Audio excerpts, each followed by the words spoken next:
I was given the opportunity to go to PAX East 2025 as a content creator, so here is a recap of everything I got to do, all the games I got to check out, and so much more. This is my second year going to PAX as a content creator, and I have to say, amongst all of the different events that I've gotten to go to over the last couple of years, PAX is truly my favorite one and the one I'm most excited for. I just really enjoy the vibes. It's such a positive experience for me every time, so I just look forward to this event every single year. As a creator, we do get a few extra perks like free access to the event for all 4 days, a media hour on the first day to interact with the devs and companies on the floor, basically with no one else around, a private media lounge, and this year they even had a special Red Bull creator lounge where we got things like free drinks, there was a DJ playing, and a bunch of other activities. Also, as content creators, we are effectively media while we're at the event, so it helps open doors with getting the chance to do things like talk to game developers and other companies in that capacity. Thank you so much to PAX for providing me access to the event again this year. It is truly such an honor. I love going to this event. So like I said, PAX is really my favorite event to go to, but there is actually so much to do. This was my second year attending, so I really tried to go in with a better game plan by booking demos with various game devs, so I could just luckily show up at those scheduled times and get to check out those games. It is a little awkward because when you arrive as a creator for a scheduled time, the devs usually just cut you in the line and put you down in front of the game, but you do tend to get some glares from people who are there just as attendees who have been waiting in line, and so I understand their confusion or frustration, but I did technically have an appointment. PAX, of course, has the main expo hall with things like game developers, peripheral companies, the artist alley is there, you have a LAN area, you have a tabletop area, and tons of other things to check out. But they also have tons of things going on all around throughout the convention center, things like community meetups, different panels,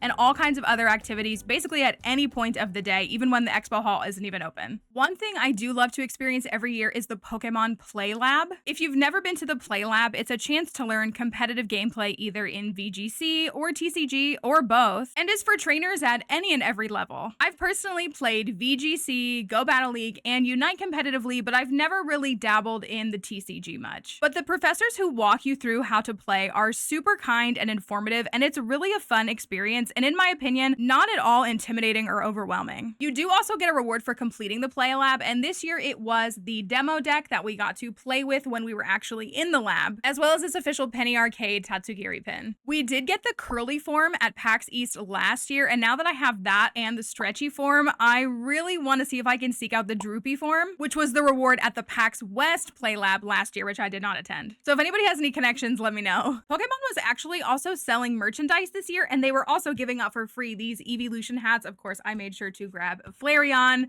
if it's not obvious based on the background. And yes, I did somehow manage to fit this in my suitcase and bring it back all the way home with me. It only has a couple of minimal folds, I guess. I did stop by a couple of times to test my luck with the TCG packs that they were selling. I didn't get anything super crazy myself, but my friend Alchemy Sunday managed to pull N's Reshiram here, and we both freaked out. We literally ran over to the Pokemon booth after doing so, and they got us a sleeve, and one of the card shops in attendance also gave us a top loader for free, so thank you to them both. This was honestly such a highlight of the weekend because it was just so funny as we were freaking out and didn't know what to do, but we got it sorted in the end. This year I did also go to the Neopets community meetup. The event was a little bit late, so I will admit I was kind of delirious and I didn't end up getting any actual footage while we were there together. At that point, I had been out and at the venue for like 13 hours, so I was super exhausted, but it was really nice. It was a lovely community and it felt very intimate and just very fun. They did actually hand out these official PAX East prize codes to use on the website, which was super fun to get as an attendee. But it was a really fun experience. I would say most of the people there were probably between their mid-20s and mid-30s, and obviously if you were playing Neopets at the height back around, I don't know, 2004 to 2010, a lot of people were probably young or maybe early teens, maybe early adults at that point. So seeing us all playing the game 10, 15 years later, it's just really sweet because it's just a wholesome game to play, so it's fun to see people still enjoying it. From what I could tell, there was one TNT member in attendance, and there were a couple of other people that I believe were affiliated with or associated with Neopets or like peripheral brands in some way. So we did a bunch of trivia, so they were giving away things like the Neopets tarot deck, there were stickers, lanyards, and more prize codes to win. Talking about Neopets is such an interesting experience because my journey with Neopets is very similar to Pokemon, both in the fact that this is definitely something that has come into my life and I've had seasons where I'm very active and present playing it, and then seasons where I don't touch it for weeks, months, or years. But also, as I've talked about in a lot of my content, I was shamed for my interests as a kid playing video games and things like that, so Neopets was one of those ones that I was shamed for the way that I was Pokemon, although I continued to be more vocal about my interest and love with Neopets as I grew up. But as far as meetups go, again, it was still really fun, and it's just cool to see people still enjoying this game when it's celebrating 25 plus years now. Maybe next year we can convince a community meetup to be a little bit earlier in the day, because I genuinely was exhausted at this point. Now let's get a little bit more into the heart of what drives me at PAX and all the things that I got to see. For those who don't know, PAX stands for Penny Arcade Expo. I'm gonna shout out one of my friends who was keeping an eye on me while I was traveling, sharing my location and everything. And that friend kept asking if I was in Pennsylvania and thought that PAX was an acronym in part for Pennsylvania something. It's not, but it is a gaming expo. As gaming has evolved over the last several decades, we now see lots of different game developers present at this event. And like I've already mentioned, some big media presence. We have giant companies like Pokémon, sometimes Nintendo is there. There are other AAA games that you would definitely recognize with huge booths, clearly big giant structures and displays that have a lot of money, but also there are a lot of indie devs present at these events. And that's in part what draws me to PAX so much.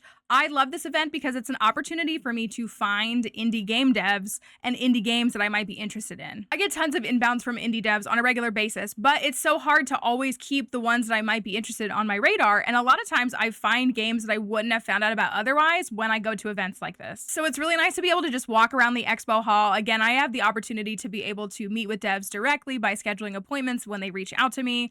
But I'm able to just kind of take it all in, scan everything, see what games might be interesting to me, and then be able to take stock of it all. It also just is really nice to be able to be in person with them. Obviously, I am a creator, so when you're watching me on your computer, you're watching me on your phone.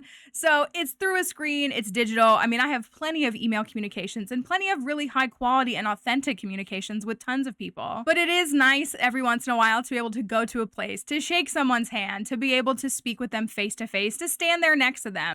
Hopefully I leave an impression on them. They definitely leave an impression on me. And I just feel like it really adds to the developer-creator relationship that I think maybe some people don't appreciate, but I really do. So let's go ahead and get into these games some more. Cat Secretary is the story of a cat who becomes, spoiler alert, a secretary. You play the game as a stray cat that makes their way into Docs Inc., a media empire that once built itself on family values, integrity, and authenticity, that has now become a multinational conglomerate obsessed with infinite growth through its profit-motivated, AI-assisted, soulless content creation. If you can think of any companies out there trying to own all of the most important intellectual properties in the world today, that's what Docs Inc. is trying to do in this game. But playing as the cat, you manage to secure yourself a job working for this corporation, and you spend your days handling normal office tasks, filling coffee, fixing the router, answering emails. But at night, you use your wits and special ability to undermine Docs' new automated night staff while investigating your colleagues' desks, trying to improve the company morale, and maybe even trying to unspool the dark plot at the heart of the company. I got the chance to talk with the Good Story Guild staff, and I will let you know that they led with an anti-AI messaging up front. And personally, I think that's really amazing to see. I won't get into these games specifically, but there were a few games that were at PAX this year that were advertising their generative AI games. So to have a developer who is willing to take a stand against that, I think is really important. And I think it absolutely showed up in the success of their presence at this event. Every time I walked past the booth, there was a line that I think they continually had to cap. People were definitely showing an interest in this game, and I think it's in part because they were very forthcoming with this messaging. The Good Story Guild crew is originally a group of writers, and that definitely is reflected in the games that they make and the content that they make. It's obviously going to speak to things more intentionally than be like Heartless Dribble again, as they're kind of critiquing this whole structure in this game. And I want to say that the reason that I actually know about this game is because I do have a contact at Good Story Guild. We've worked together for several years, and now he's over at that company, so I was excited to see what they were doing, but I will admit that this game actually impressed me a lot more than I thought it would. I got the chance to demo the entirety of the demo, I believe because they were doing so well later on in the weekend that they shortened the actual demo that people got to experience. So I started out in the alleyway, and so I got to solve puzzles and try to figure out how I was going to break into the building, and then I got to experience a couple of days of gameplay. And so as mentioned, during the daytime, you're doing these simple tasks, these more mundane tasks, but they are still their own puzzles or challenges. Things like trying to fill the coffee machine and not overflow it, or fixing the router. And then at nighttime, you get to go snoop around because you do end up essentially living in the building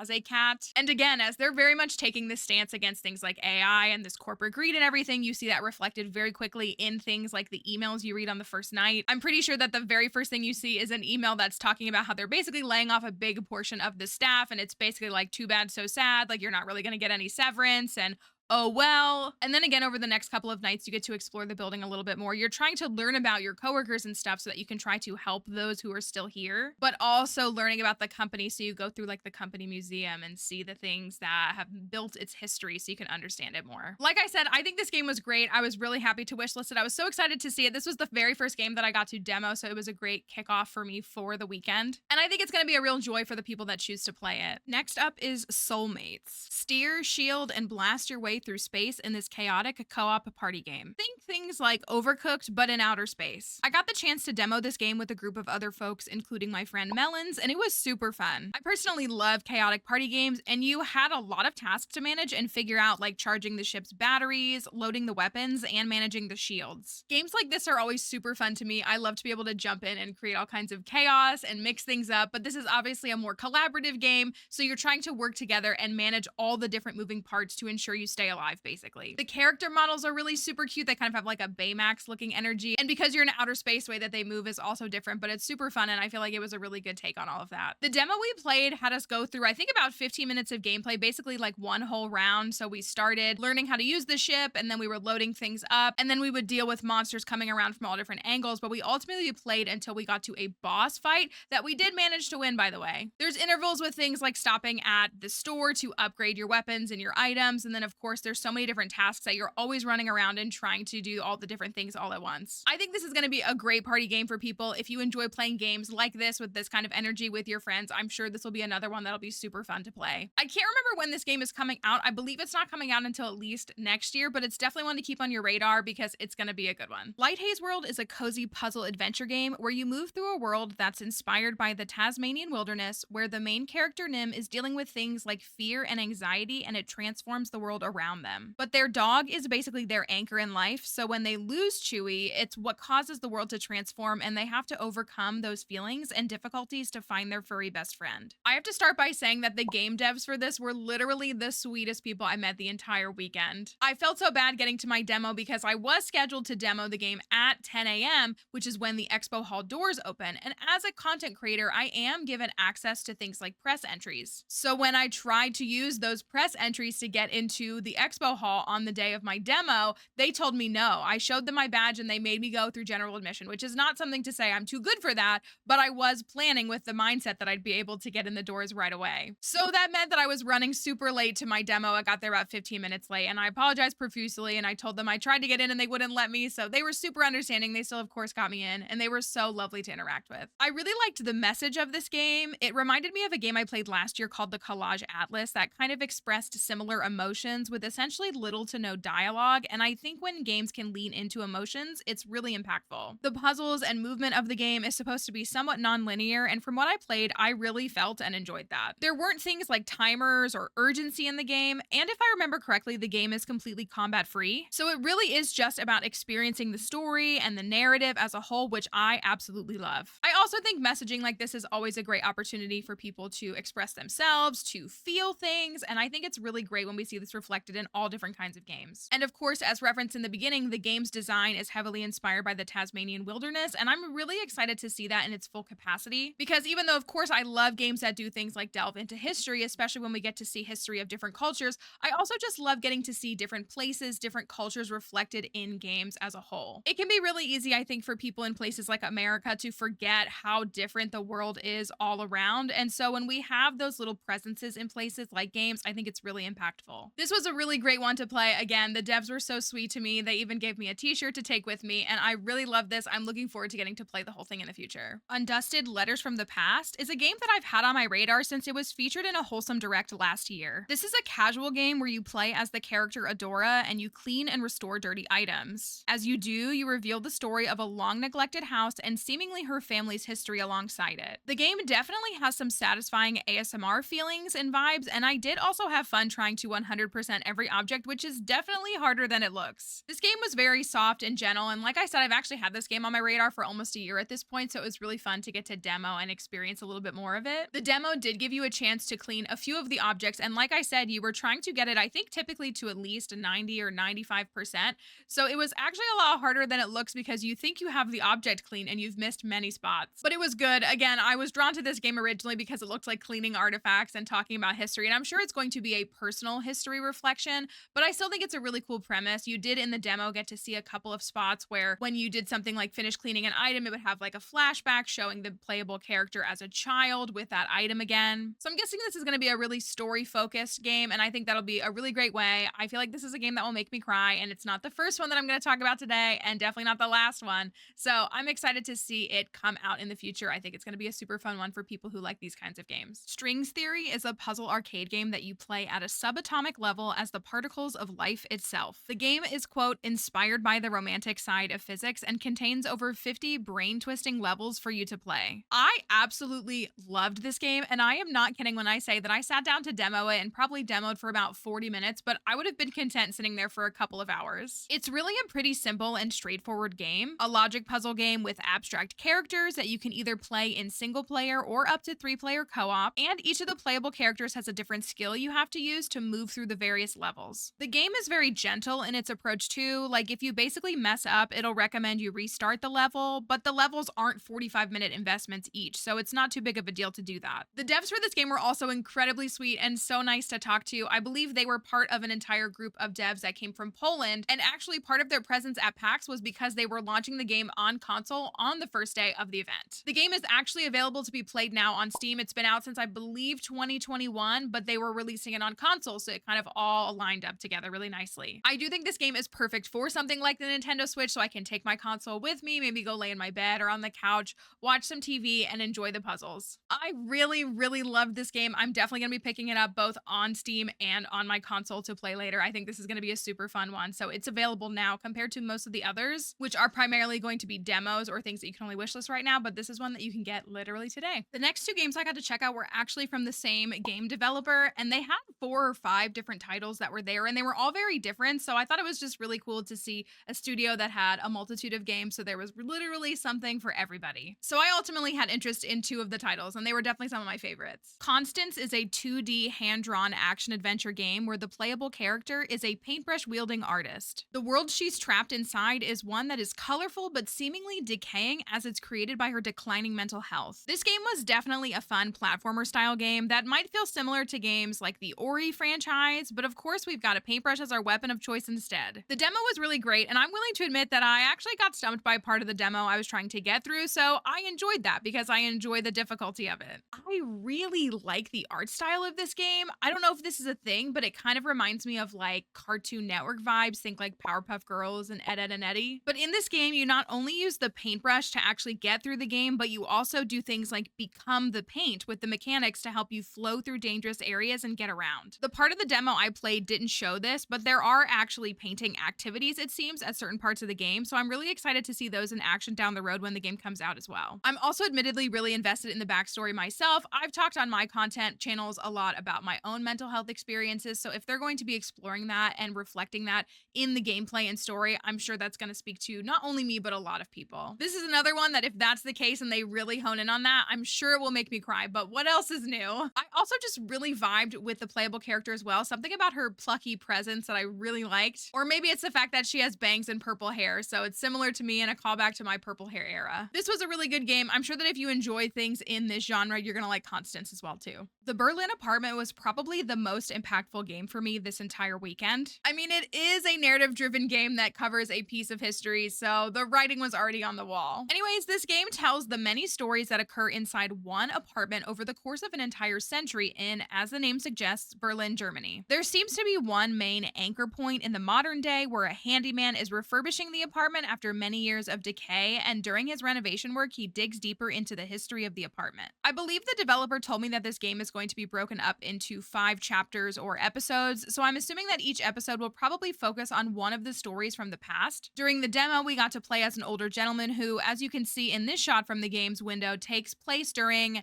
that time. Based on the context clues, it seems like he's actually leaving his life as a filmmaker behind, probably to flee Germany during this conflict for his own safety. I sure hope there's no leaders in the modern day era that are trying to attack people like those working in the arts and film industry either. This is obviously another game where you're not focusing on things like combat or survival skills, and it's obviously very narrative driven. During the demo, you were packing his suitcase, so you're finding the various items you need around the house, but there are plenty of other interactables that help you get a glimpse into the story of this character's life with flashbacks flashbacks and other reveals. I also could not review this game without mentioning this. Thank you to the devs, because I assume my followers and people who typically watch my content will also resonate with this image. But truly, as a whole, it's so refreshing to see game devs like this one, as well as others that were mentioned, take stands on things, whether it's things that are relevant to today or it's delving into things like talking about a complicated past and history. Obviously, Germany doesn't have the cleanest record, but I wouldn't say there are many Western civilizations that really do. But I think it's important for us to continue to tell these stories and not forget history, and using mediums like games is a great way to make understanding these things more accessible